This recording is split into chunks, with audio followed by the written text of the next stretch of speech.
Hello everyone, I'm Brian. Today I'm doing a reaction to Ekagrata, One Pointed Concentration, the Psychologist Samadhi 3. So it's been a little bit since I did this. I had to go back. It's like, man, I thought I finished this, but we're almost there. I think there's only 4 parts to this. So, Ekagrata, One Pointed Concentration. Don't think I said that right. So let's go and get started.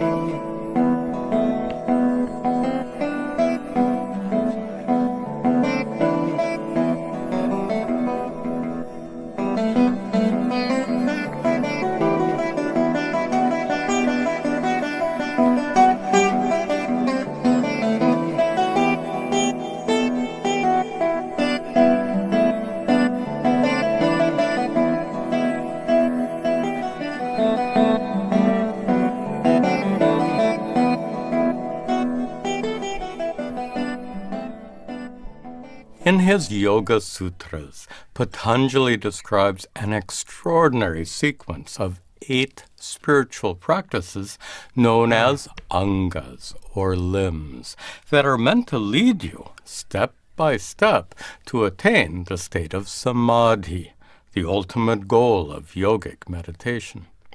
We'll discuss those angas here, largely from the standpoint of modern psychology, to make Patanjali's profound ancient teachings easier to grasp.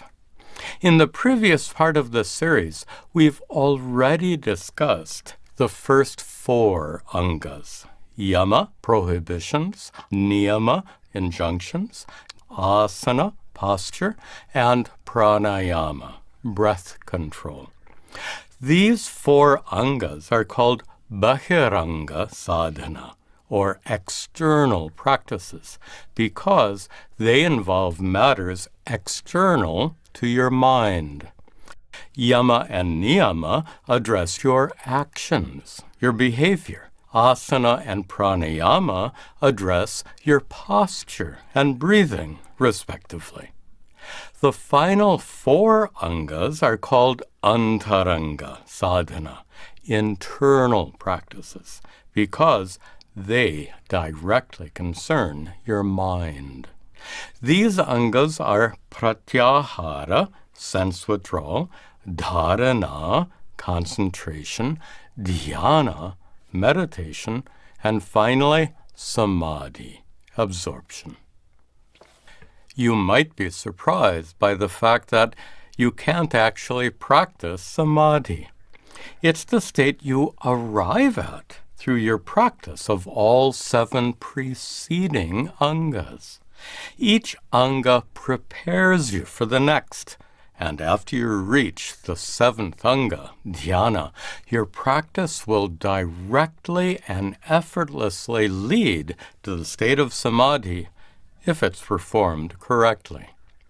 Omitting any of the preceding angas will halt your progress, like trying to climb a ladder with 1 or more missing rungs. So, your skillful and dedicated practice of the first 4 angas will prepare you for pratyahara, sense withdrawal, where our discussion begins here. In ancient India, the senses were considered to be 6 in number, not 5.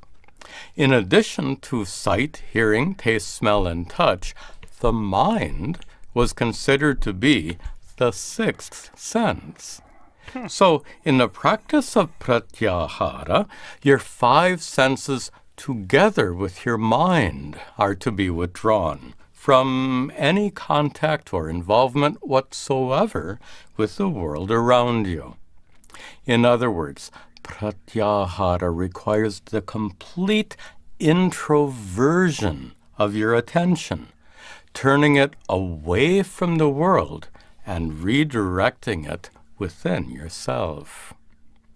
In the Bhagavad Gita and other scriptures, pratyahara is compared to the behavior of a tortoise that pulls its head and limbs inside its shell. Its 4 legs and tail represent your 5 senses, and its head represents your mind. But there's a problem with this example.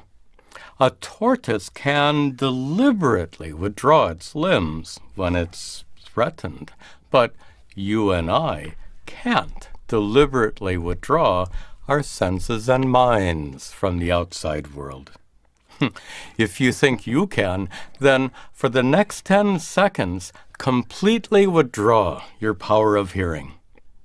If you can really do that, you wouldn't hear a word I'm saying right now. So then, how can we withdraw our senses and mind? Well, imagine a teenager who's deeply engrossed in playing his favorite video game. If you walk in the room and call his name, he probably won't answer.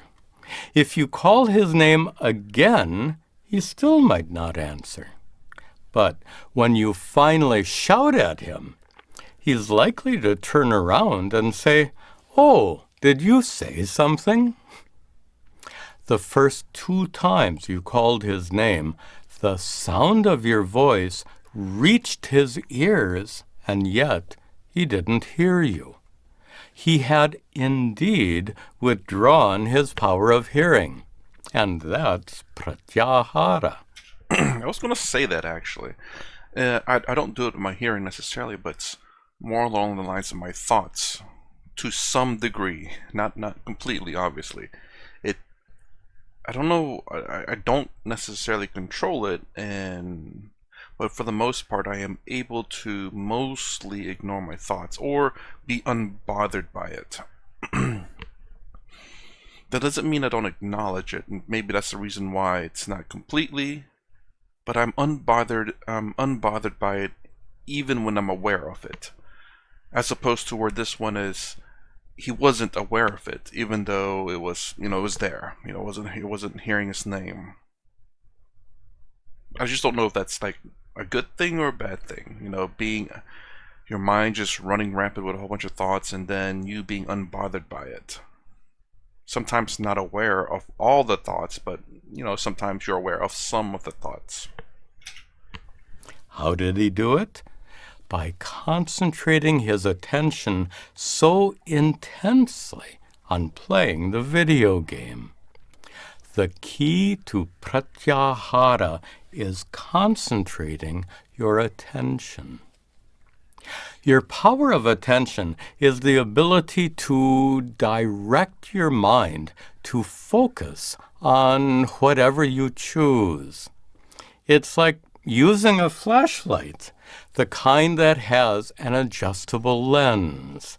If you twist the lens one way, the flashlight throws a very wide beam and illumines everything in front of you on a dark night. But if you twist the lens in the other direction, it casts a very narrow beam of light and illumines only a small spot. Everything else is plunged into darkness. Your power of attention works like that. I love his analogies. They're so good. And I like his example there too. For example, when you drive a car or ride a bicycle, your attention is like the wide flashlight beam. You're aware of what's happening all around you. But on the other hand, right now, as you watch this video, your attention is more narrowly focused, directed towards the screen in front of you. As a result, you're not particularly aware of everything around you in the room where you're sitting. So, pratyahara is the direct result of narrowly concentrating your attention. When your concentration is so completely constricted that it's focused on a single point, a single vritti or mental event, that state is called Ekagrata, one-pointedness.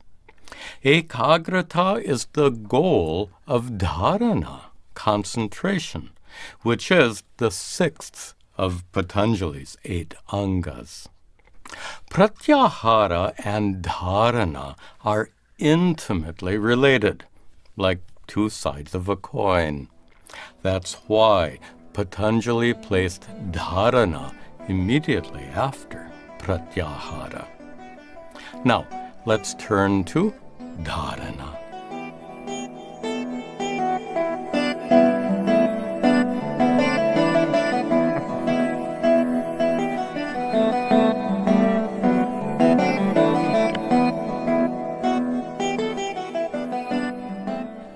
To twist the lens of a flashlight is easy, but the fact is, most people find that to firmly fix their attention on a single point or vritti is not so easy. The mind must be thoroughly trained to gain this skill, the ability to remain narrowly focused or concentrated. But concentrated on what exactly? The object on which you choose to focus or concentrate is called alambana by Patanjali. Alambana literally means something you hang on to. Here, it means something you fix your attention on. Training your mind to remain concentrated on an alambana is actually quite simple in principle, but it's usually painstaking in practice.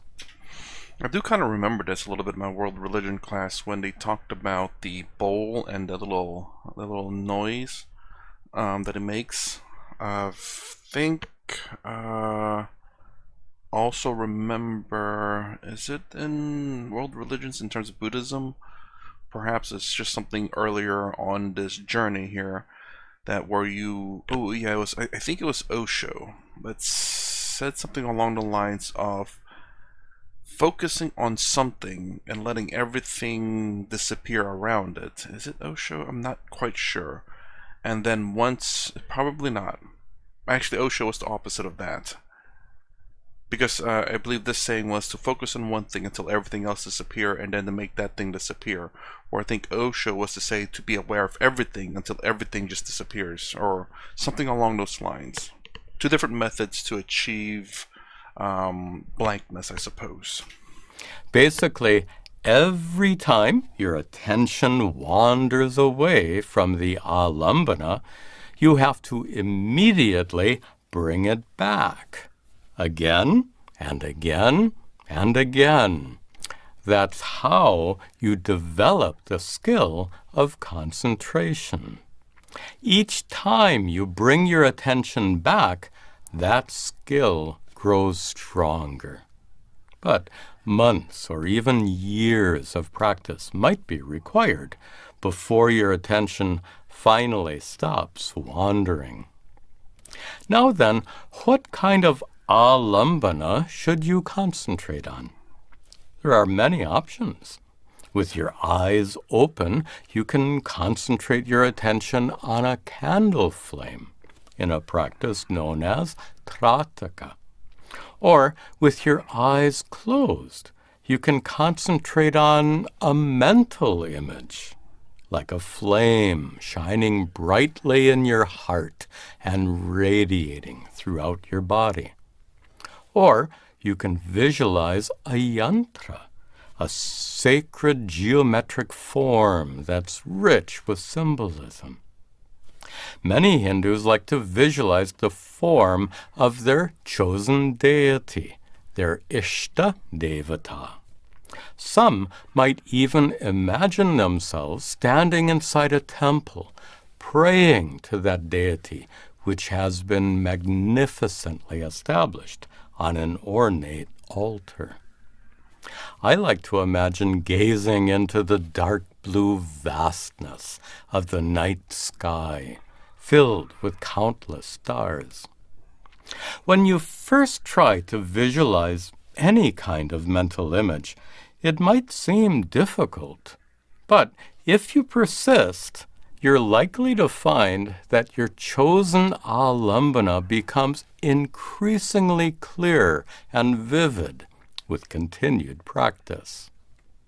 Another kind of alambana that's commonly used is to focus on a particular point on your body Like or breathing? inside it. For example, in the practice of Kundalini Yoga, you have to concentrate your attention on various energy centers known as chakras that are said to be located along the length of your spine. A more common practice is to concentrate on the point between your eyebrows. This point is not the same as the so-called third eye, or Ajna chakra of Kundalini Yoga. That chakra is actually located behind your eyes, whereas this point, which is simply known as Bhru Madhya, is on the skin between your eyebrows. I practiced this particular technique for many years. In the 1980s, I received an initiation from a direct disciple of Shiva Bala Yogi, who pressed his thumbnail sharply into my forehead and instructed me to meditate on that point.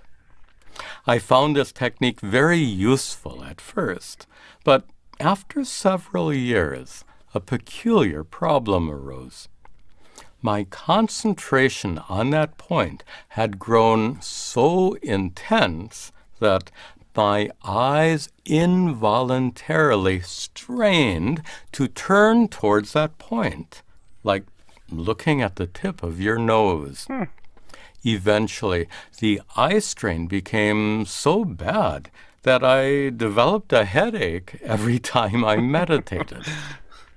Even though I tried to relax all the muscles around my eyes, over the years, those muscles had acquired a deeply rooted habit that I simply couldn't overcome.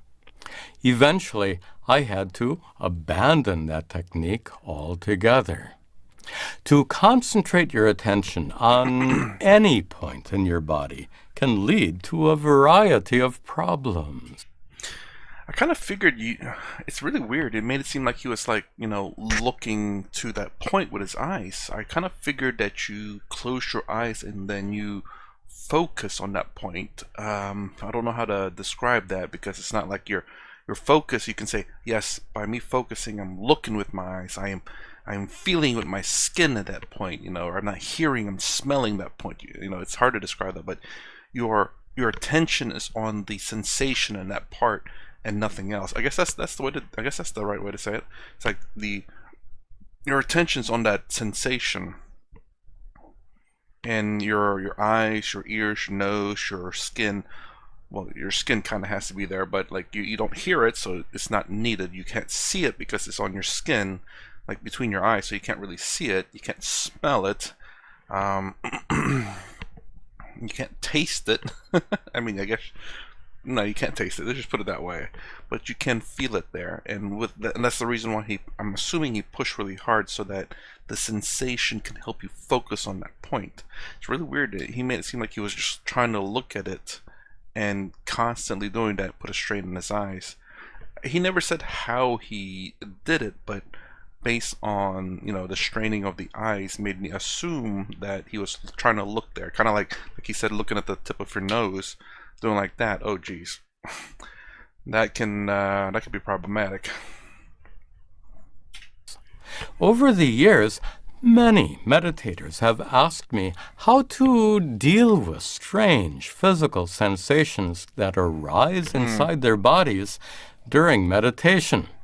Sensations like heat, vibrations, throbbing, and so on. Sensations like these can be very distracting. And in Patanjali's system of meditation, they're actually obstacles to attaining samadhi. Unfortunately, some meditators find their attention strongly attracted to such sensations, which actually makes the sensations grow even more intense. Psychologists explain this problem as being the result of a mental phenomenon called autosuggestion. Some people are highly susceptible to autosuggestion, whereas many are not. It's possible that autosuggestion might be responsible for many of the strange physical sensations experienced by practitioners of Kundalini Yoga. According to Patanjali, through the practice of pratyahara, sense withdrawal, your attention should be completely withdrawn from your body. For this reason, it's usually best to choose an alambana that's not associated with your body. An alternative that's widely used and extremely effective is to choose a sacred mantra as your alambana. In meditation, you can repeat a mantra like Om Namah Shivaya or Om Namo Narayanaya in a number of ways. So this practice can be adapted to your individual preferences. For example, you can recite a mantra silently, or you can begin by chanting it aloud and then gradually shift to purely mental repetition. You can concentrate your attention on the meaning of the mantra, or you can concentrate on the deity to whom the mantra is addressed. You can also concentrate your attention on the sound of the mantra, or even on the gap of silence in between repetitions. This last technique is especially powerful. We'll discuss it in the final part of this series. Personally, I found that to combine silent recitation of a mantra with certain pranayama techniques is especially effective. You can continue to practice pranayama throughout each session, just like you continue to practice asana to maintain proper posture. Fortunately, the practice of pranayama soon becomes automatic and effortless, so it's easy to maintain while you simultaneously practice other techniques.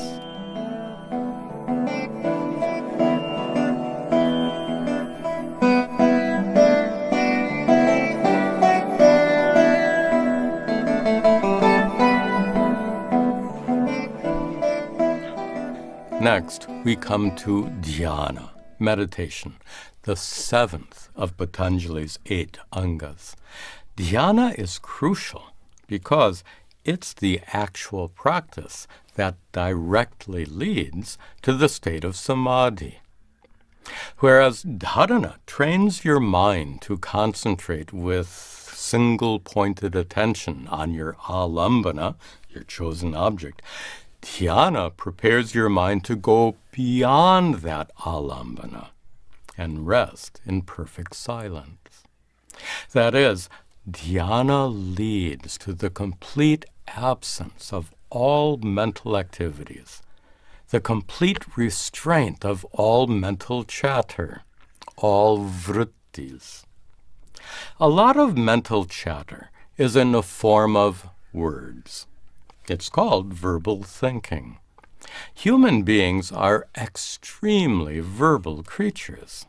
Throughout each day, we're almost constantly engaged in conversation with others, in person, on the phone, or in emails, texts, and even tweets. Not only that, much of the entertainment we enjoy is highly verbal, like television programs, movies, and songs. For this reason, it's no surprise that so much of our thinking is in the form of words. You might not even be aware of it because it seems normal. But in meditation, when the constant stream of words in your mind suddenly comes to a complete stop, its absence is striking. The cessation of verbal thinking feels like the blissful silence you might feel when a nearby television that's been blaring loudly for several hours is suddenly turned off. So, how can you restrain verbal thinking and other kinds of mental chatter? Well, the powerful current of thoughts that flows in your mind is like the flow of a mighty river. It's difficult to bring to an abrupt stop. For this reason, Patanjali uses a much more nuanced approach. Instead of trying to abruptly stop the flow of thoughts, he instructs you to redirect that flow. Specifically, to redirect it towards your alambana. For example, suppose your alambana is the mantra Om Namah Shivaya. Each mental repetition of the mantra is immediately followed by another. Om Namah Shivaya, Om Namah Shivaya, Om Namah Shivaya. This repetition leaves no space, no opportunity for any other words to arise. In this way, a powerful current of verbal thoughts can be replaced with a steady, uninterrupted flow of mantras. According to Patanjali, this uninterrupted flow of mantras is the state of dhyana. He says, Tatra pratyaya ekatanata dhyanam. Tatra, there, directed towards your alambana, the ekatanata, the single-pointed, uninterrupted flow of pratyayas, of mantras or vrittis.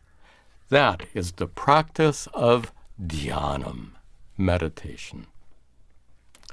Note that Patanjali doesn't define dhyana as a state of silence or mental stillness.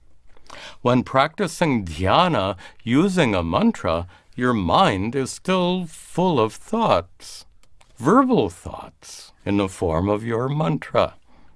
But a steady, uninterrupted flow of mantras is utterly unlike the verbal chatter that usually occupies your mind.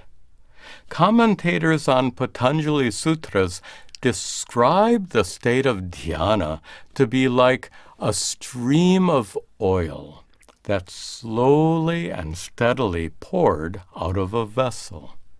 The oil forms a delicate, unwavering ribbon of liquid that looks like it's frozen in space. Even though oil is constantly flowing, the stream looks perfectly still because the flow of oil is so uniform. In the same way, the perfectly uniform flow of mantras in your mind gives rise to an experience of deep stillness. That's how the mind works. For example, when you first enter a room with a clock on the wall that ticks loudly, you immediately notice its sound. But after a while, the ticking sound seems to fade away. In fact, it fades away into silence because of its perfect uniformity. Modern neuroscience can explain in detail how this happens. But Patanjali and other rishis didn't need neuroscience to recognize this mental phenomenon and use it in the practice of meditation. The perfectly uniform flow of mantras in the practice of dhyana is also related to another important mental phenomenon. When the repetition of a mantra becomes sufficiently well established in your mind, Then, each successive mantra will arise spontaneously, automatically, without any effort whatsoever. This state of effortlessness is crucial for attaining samadhi because effort itself is an obstacle to samadhi. In the final part of this series, we'll see how your effortless practice of dhyana can eventually lead you to attain the state of samadhi.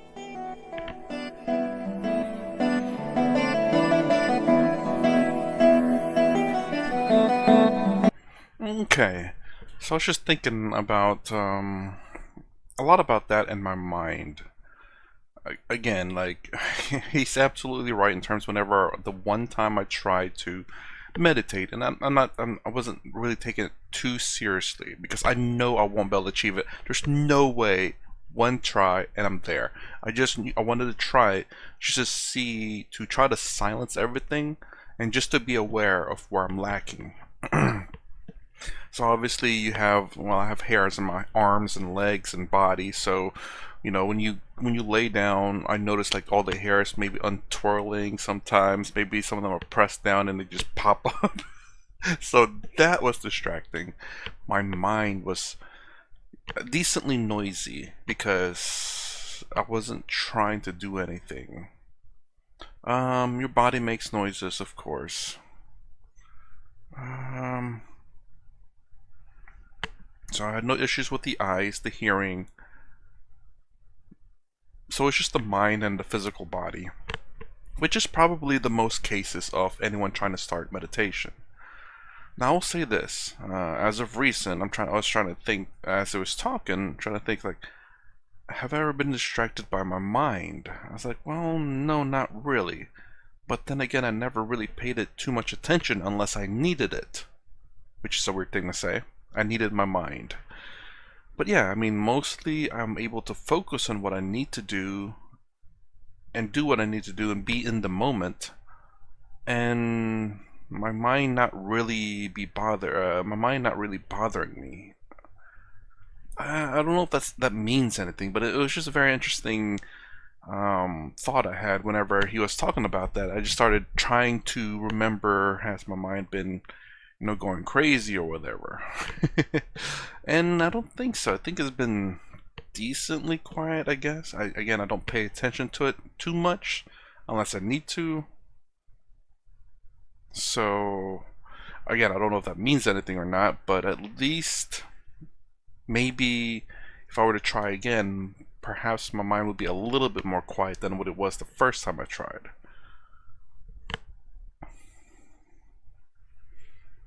I think that's all I have to say. I was just very interesting towards the end there. Whenever I was watching it and I was thinking for the moment. Other than that, my mind doesn't really. I don't think it thinks as much as it used to. It's broken. Anyways, that's my reaction to Ekagrata, one-pointed concentration, the psychology of samadhi part 3. If you like my content, please consider subscribing, thumbs up, thumbs down below. Thanks for watching. I'll see you in the next vid.